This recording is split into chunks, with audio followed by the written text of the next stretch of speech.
Muito boa noite, hoje é dia 13 de janeiro, eu sou Gabriel Santana Weiner e esse é o Andei Pensando, nosso ponto de partida para tentar entender um pouquinho melhor o que está acontecendo no Brasil e no mundo, com contexto, com análise e, claro, com a minha opinião.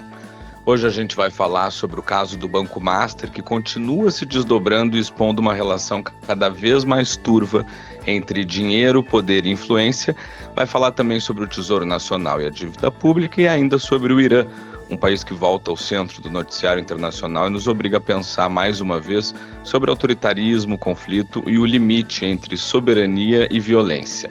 E ainda tem o quadro Descompliquês, onde eu tento traduzir algum conceito, um termo, alguma especificidade do nosso sistema político, jurídico ou econômico. Então, bora começar o Andei Pensando de hoje.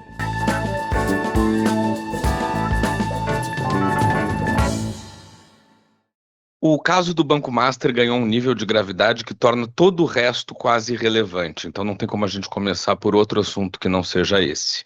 A mais nova revelação, publicada pela Folha de São Paulo, mostra que um fundo de investimento conectado à teia de fundos apontada pelo Banco Central como parte das fraudes do Master foi sócio de empresas ligadas a irmãos e a um primo do ministro Dias Toffoli. São documentos oficiais, são dados da CVM. Não é boato, não é opinião, não é conspiração. O fundo Arlim investiu em empresas da família Toffoli em Ribeirão Claro, no Paraná.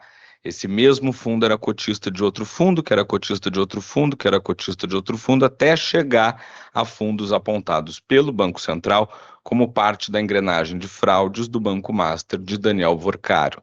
É uma cadeia de fundos administrada pela REAG, a mesma REAG investigada por lavagem de dinheiro para o PCC. O PCC, vocês estão entendendo? Não tem até aqui uma acusação formal contra o ministro, mas o problema já não é criminal, ele é institucional, né? É moral. Dias Toffoli é o relator do inquérito que investiga as fraudes do Banco Master.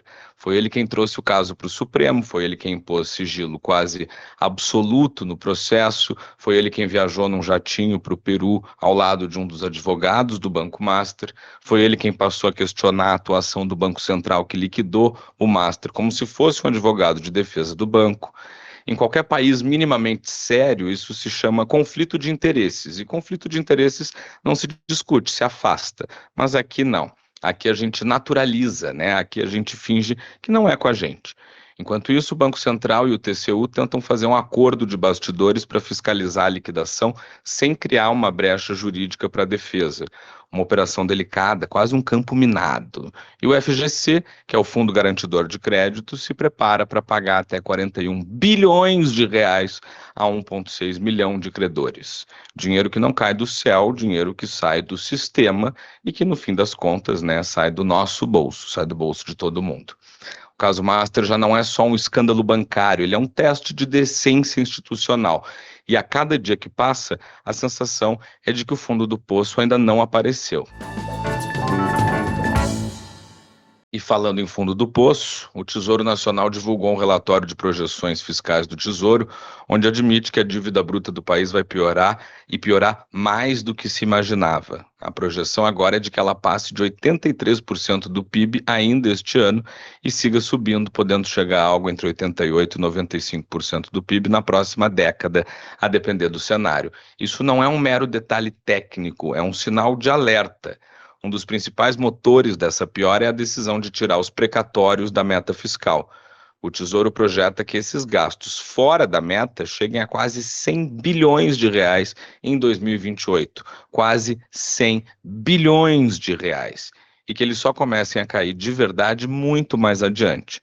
Na prática, o que o relatório diz é o seguinte: a conta está sendo organizada para parecer menos feia no curto prazo, hoje, mas ela fica mais cara no longo. A dívida sobe, o espaço fiscal aparece e a conta final fica ainda maior.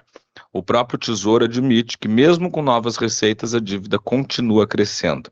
E admite também que, se nada de diferente for feito, a gente vai conviver por anos com um nível de endividamento que o próprio governo já considerou insustentável no passado para um país como o Brasil. É a lógica de sempre. Para conter a dívida, ou se gasta menos ou se arrecada mais. É igual o orçamento de casa. E a história mostra que o caminho escolhido pelo governo quase nunca é o do corte de gastos, é o da transição, do adiamento, é do problema que fica para depois. E quando depois chega, ele se transforma em aumento de arrecadação, em aumento de impostos. O relatório é honesto, os números são claros, o incômodo é que o alerta está feito. E mais uma vez a sensação é de que a decisão vai ficar para o próximo governo, para um outro momento, para um futuro que vai chegar, inevitavelmente, de qualquer jeito. E lá fora, o Irã está vivendo uma daquelas cenas que a gente reconhece de longe. Gente na rua, fogo, grito, prédio público invadido, foto de líder queimando, e o regime respondendo com o que sempre respondeu desde 1979. Tiro, prisão, internet cortada e uma versão oficial que chama todo mundo de terrorista, quando os terroristas, na verdade, são eles que estão dentro dos palácios.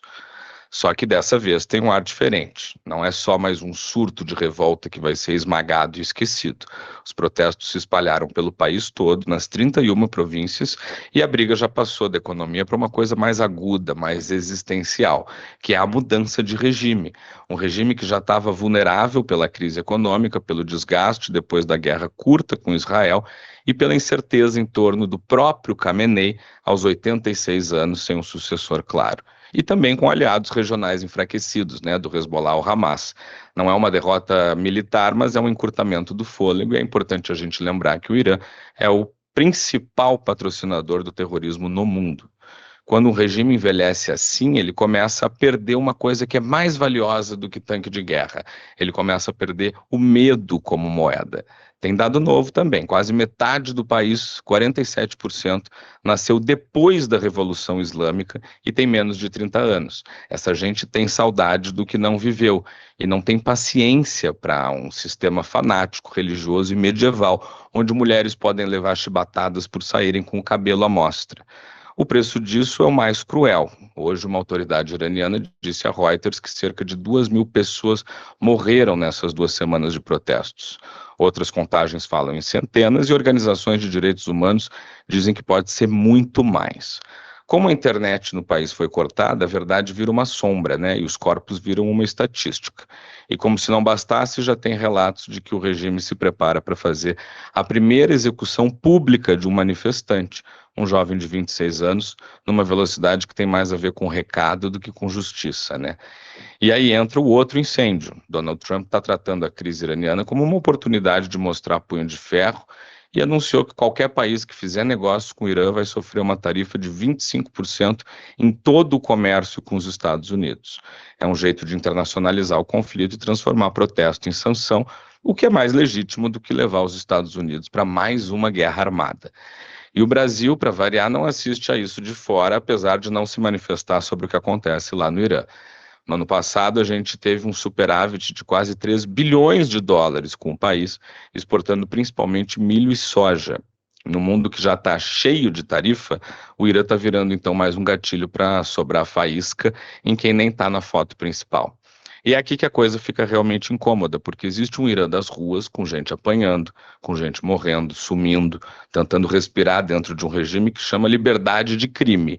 E existe o Irã dos tabuleiros geopolíticos, né, que vira pretexto para discurso, para ameaça, para tarifa, para uma geopolítica que adora uma crise longa desde, claro, que ela não seja na sua calçada.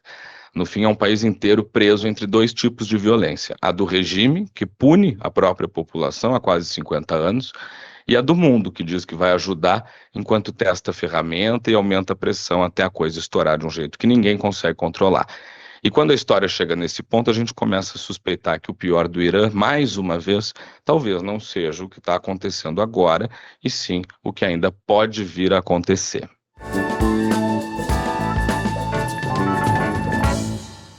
E no Descompliquês de hoje eu vou tentar, tá? Porque é meio complexo, explicar o que é a dívida pública e a razão pela qual o relatório do Tesouro Nacional é tão alarmante. Quando a gente ouve que a dívida de um país passou de 80% do PIB, isso soa como um número distante, né, técnico, uma coisa de economista, mas não é. É um sinal de alerta bem concreto. Funciona assim: o governo se endivida para pagar suas contas. Até aí, normal, acontece. O problema começa quando a dívida cresce mais rápido do que a economia. Aí o país passa a precisar de mais juros para convencer alguém a emprestar dinheiro para ele.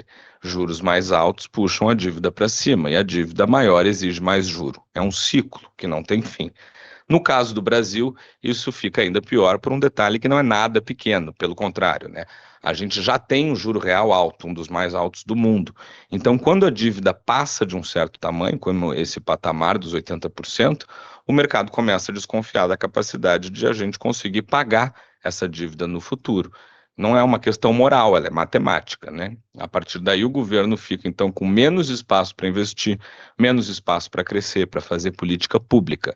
Uma parte cada vez maior do orçamento vai para pagar os juros da dívida, não para pagar professor, médico ou obra, para pagar juros.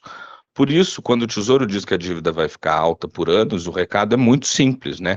Quanto mais a gente adia a discussão, mais cara vai ficar a solução. E menos opção sobra quando a conta chega de fato. E com essa a gente encerra o Andei Pensando de hoje. Eu sou Gabriel Santana Weiner e foi um prazer fechar o dia com vocês. Além do Andei Pensando, eu também dou meus pitacos no timeline da Rádio Gaúcha e em outros espaços.